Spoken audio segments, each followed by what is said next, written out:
Welcome to the President's Equip Conference online, and welcome to the breakout session, What's This Thing Called Coaching? I'm Scott Gress, professional certified coach with the International Coaching Federation, and I've been a pastor in this district for the last 30 years. You might know my name because of the article in Lutheran Life that's entitled The Coaching Leader. So what is this thing called coaching? Well, you might have heard that word before. Maybe you've done a little coaching with a little league. Maybe you've been coached because you've been on a sports team. Is that the kind of coaching we're talking about? No. We're talking about another way to help. But that brings up a question. How do you help someone? Well, it's actually a pretty complicated transaction. In 2009, Dr. Edgar Schein came up with this amazing little book called Helping that goes into all those details of that transaction of giving and receiving help, and helping in a way that's received, not in a way that's patronizing, not in a way that's a put down, not in a way that would be too much or too little. And it really is a pretty complicated thing. So oftentimes, we assume that if somebody isn't doing something right, or they're not doing something at all, it's because they just don't have the information. And so oftentimes in helping, we default to this way of helping, which is, well, I'll just give them more information. I'll just tell them what to do. I'll teach them more information. But that's not always the case. That's not always what's needed.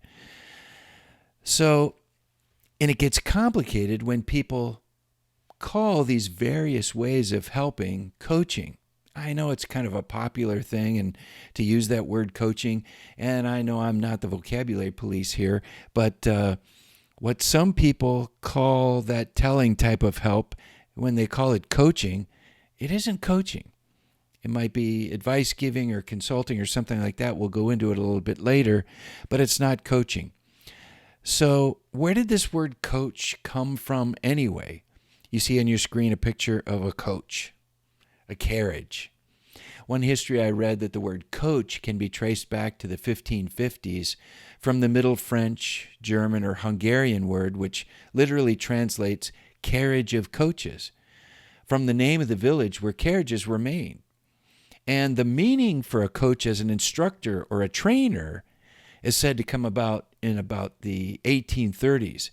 And it was used as slang at Oxford University for a tutor who carries, quote unquote, a student through an exam. Coach in that athletic sense came about later, like 1861. Now, we're probably much more familiar with sports coaching. We're more familiar with a stagecoach or covered wagons. But then in the 70s and 80s, 1970s and 80s, business began to seek a way to fast-track people's development because the old route of mentorships or on-the-job training, just kind of following somebody around, wasn't efficient enough with the movement of people and competition as it began to grow worldwide. So the many ancient skills of working with people using Socratic questions that helped them to think began to grow in its own. And in 1995, the International Coaching Federation was formed, and the practice of coaching has been continually refined as a distinct helping skill. You may have heard of voice coaches or writing coaches or other skill-based coaches, but even that's different from what we're talking about, which more is a process of helping other people through being a thinking partner, asking questions, which would be more of what life coaches, executive coaches, or leadership coaches do, which is what we're talking about here today. So a coach is basically all about getting people from where they are to where they want to be. So if you want to help people to develop as Christians, if you want to help people to develop as leaders, you can use coaching. So how do we define that thing called coaching? Well, the International Coaching Federation, back to them, would say it's partnering with clients in a thought-provoking and creative process that inspires them to maximize their personal and professional potential. I like this one from Tony Stoltzfus, a author in Christian coaching. He says coaching is practicing the disciplines of believing in people in order to empower them to change. But my favorite definition of coaching is probably this one. Coaching is helping people to grow without telling them what to do. That says it all.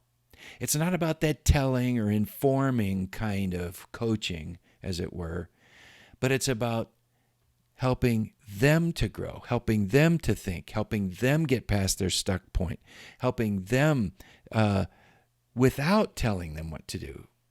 In other words, you're probably going to be doing something else, like asking them questions primarily. Another definition from Coactive Training in their book, Coactive Coaching, 3rd edition, they say coaching is chiefly about discovery, awareness, and choice. And John Whitmore, another pioneer in the coaching world, says that coaching is not merely a technique, it's a way of managing, a way of treating people, a way of thinking, and a way of being. So back to this idea of getting people where they want to go, and let's update that coach or stagecoach image to a taxi. A good coach is like a good taxi, and it begins with a mindset of the taxi driver. First of all, the taxi driver wants to be helpful, as you can imagine, and the agenda of the passenger comes first. The driver needs to be willing to do what the passenger wants to do, go where they want to go, not where the driver wants to go. That'd be pointless. So the driver is willing to go where the passenger wants to go and at the passenger's pace. And the driver is committed to that. But then there's also a skill set for the driver of a taxi, right? The driver is able to drive and steer. You got to have those basic skills of a driver. They're skilled at navigating unforeseen circumstances, whether it's potholes or things coming into the roadway and avoiding them for the safety of the drive. And they start by asking what's important to the passenger, and they're capable then in their skills to get this passenger where they want to go. But then there's also various tools and resources. In inviting an operational vehicle, a good way to communicate, a safe environment, and a GPS that might serve them. Now, in the same way, so also a coach comes with a certain mindset of wanting to be helpful. The coach doesn't set the agenda, but listens to what's important to the person being coached, and perhaps then co-creating where they should go from there. Not racing ahead, but understanding the truth that sometimes people need to go slow and deal with things so that they can go fast later. Because if you don't deal with things in that slowness of pace at the beginning and deal with it decisively, it might come up later and be a stumbling block or a speed bump, if you will. A coach then also has a good skill set. Just like a driver knows how to drive, a coach understands conversations and how to navigate them. Not manipulating them, but navigating them first for awareness and discovery for the client, but also then after they have this discovery and awareness, saying, okay, now where are you going to go and what do you want to do with that? What decisions are you going to make? What kind of goals are you going to decide? That's growth and productivity. So a coach is sensitive to the client to go at a good pace for them, dealing with things appropriately, raising awareness, and then with that new insight moving forward. But then a coach also has other tools and resources. Just like the driver has a car with a GPS, a coach has a tool and resources of trust and communication, confidentiality, understanding patterns of communication, patterns of thinking. They might even have homework tools, thinking tools for between assignments or between appointments. Productivity and awareness tools that serve the client in where they want to go. So, how does coaching then compare more specifically to other helping skills? We'll take a look at this chart. It's got 4 sections there. The top 2 rows are the other person, that is the client, the person being helped, is the expert, or the helper, the coach, the helper, the one with the skill in helping is the expert. Those are the 2 rows. But then you have 2 columns, which is I as the helper, help by asking, or on the right-hand side, I as the helper, help by telling. So if I were to come up with some helping categories, like someone who's a teacher, what would a characteristic of a teacher be? What box would you put that in? Well, when you think about a teacher, not all teachers, but maybe a characteristic of a teacher, it would be somebody who stands up in front of a class and gives them the information, the content where they're an expert. They would be the helper who is the expert, and they help by telling. Well, how about a mentor? Well, what's a mentor? A mentor is an older, wiser practitioner who helps a younger protege. And they bring the wisdom of their experience.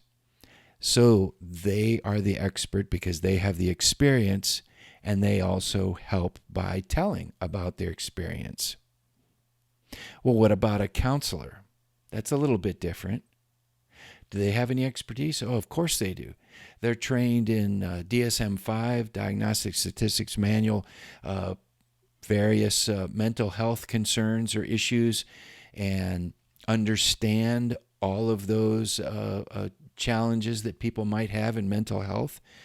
And they also have expertise in communication and questioning and helping.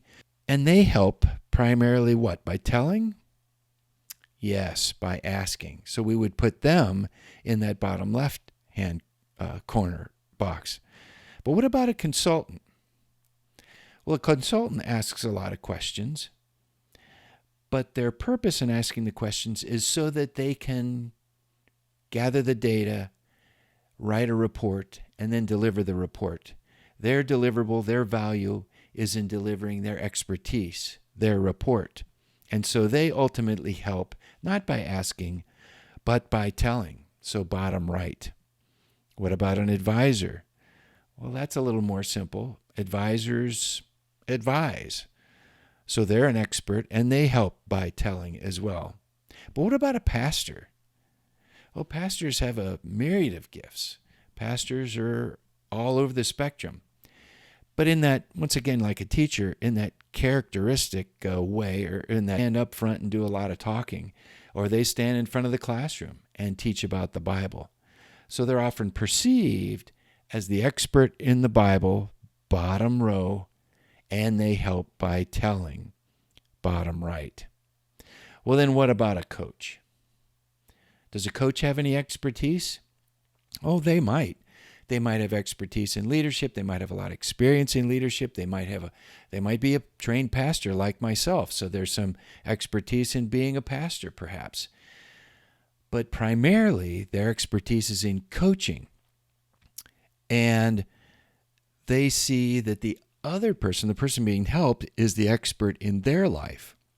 They know far more about their life and their situation than the coach ever will, even if you let that person do all the talking forever. So the client is seen as the one who's the expert, and the coach, and so we would put a coach in the top right-hand corner. Does that help to kind of differentiate coaching from other kinds of helping skills? It isn't that telling or giving more information, although they could, but it's primarily seeing the other person as the expert, helping them to think out loud, and helping by asking. Let's look at it another way. Maybe this visual of a coach and a client, and they're both looking at the issue. Well, coaching is not two heads are better than one, which is kind of like what this picture shows. That two people are looking at an issue, and they're both kind of scratching their head thinking, well, what should we do? What's the most important thing? What do you think? And in this kind of situation where two heads are better than one, the one who comes to give some help probably says things like, Well, have you tried blank? Or do you think it'd be a good idea if you did blank? Or, well, I remember when I ran into this kind of problem, I went ahead and did blank. Well, that's not coaching. That might be mentoring, older, wiser practitioner. It might be advising. It might be consulting. And when it's just two people, one-on-one consulting. But it's not coaching. So how about this one? This is a better picture of what coaching is. The coach helps the client think out loud or even talk to themselves. So the coach doesn't direct their attention to the issue. The coach directs their attention to the other person who's trying to deal with the issue. See the difference? So the coach asks, well, what's the most important part? What would this look like if everything worked out perfectly, beginning with the end in mind? Well, where are you now? If this is where you want to go, where are you now? So you get a sense of the gap or the difference or the scope of the problem. And maybe you ask, well, as a coach, what are some options? How could you get there? Maybe you even push them by saying, well, what else could you do? Or maybe you help them to shift perspective to somebody else who would look at a problem differently and say things like, well, how would God see that? How would your spouse see that? How would that person that you admire see that? And then you invite them to think in ways that they haven't thought before. Get beyond the well-worn neural pathways, those routes in their mind where they're stuck, so that they can begin to think in different ways. And then before you know it, there's going to be that light bulb that turns on. There's going to be that aha, and they'll go, why didn't I see this before? I can do blank. And then finally you say, okay, well, what exactly will you do now that you have this insight or these options? This is real coaching. It isn't them telling you about the problem and then you coming up with a solution. They go, well, I already thought of that and it didn't work. That's not coaching. But you're helping them, without knowing all the details, think through the situation, oftentimes in a new way. So what have we learned? What have you learned here today? Coaching is not expecting the helper to do most of the talking. So the value comes top down from the helper to the person being helped. That's not coaching. And the helper, the coach, isn't doing most of the talking. Coaching is expecting the one being helped to do most of the talking. They're in the spotlight. So you kind of keep them in that spotlight and you turn up the heat and you help them to think in new ways, using questions that they wouldn't ask themselves. And that will help their brain to explore areas that they hadn't thought of before, but were probably in there somewhere. Then they not only own the problem, they own the insight, they own the solution, and they're going to be far more energetic in trying to accomplish that solution by pursuing their own answer to it, rather than something that came from the outside, from somebody else that wasn't theirs. And the mental hurdle in all this is that the one doing most of the talking is getting most of the benefit. It almost seems counterintuitive, but that's the blessing and the benefit of coaching. The coach's value and satisfaction comes not from fixing or solving it for them, or by feeling like I delivered on my expertise and I gave them all of my wisdom and now don't I feel better and I can pat myself in the back. No, it's by helping them to own it and helping them to grow. Well, I hope you've learned a little bit about coaching. And if you want to learn more, let me encourage you to consider picking up our book, the Christian Coaching Guidebook, Come Alongside Others for Ministry Results. It's available on Amazon. have a YouTube channel, Scott Gress YouTube channel, where you'll see a number of different YouTube videos about coaching and leadership, but then also video copies more lately of the Coaching Leader podcast, which is also available on iTunes or Google Play, Stitcher, or Overcast. We have a number of different leadership experts, leaders in the church, people who can bring some wisdom into your situation. So they come as experts to share their insights. But then also many of them have been doing some coaching or have been coached and share about that experience. And if you want some more specific coach training, reach out to us this fall, the 2020. We hope to offer some coach training for the Florida Georgia District. And so just keep your ear to the ground for that. We have a LinkedIn account as well, and Instagram account, Scott Gress Coaching. So it's my pleasure to be with you, and I'm so thankful that you tuned in. And if you want to know more, just email me, and I'd be happy to connect with you. Thanks for listening.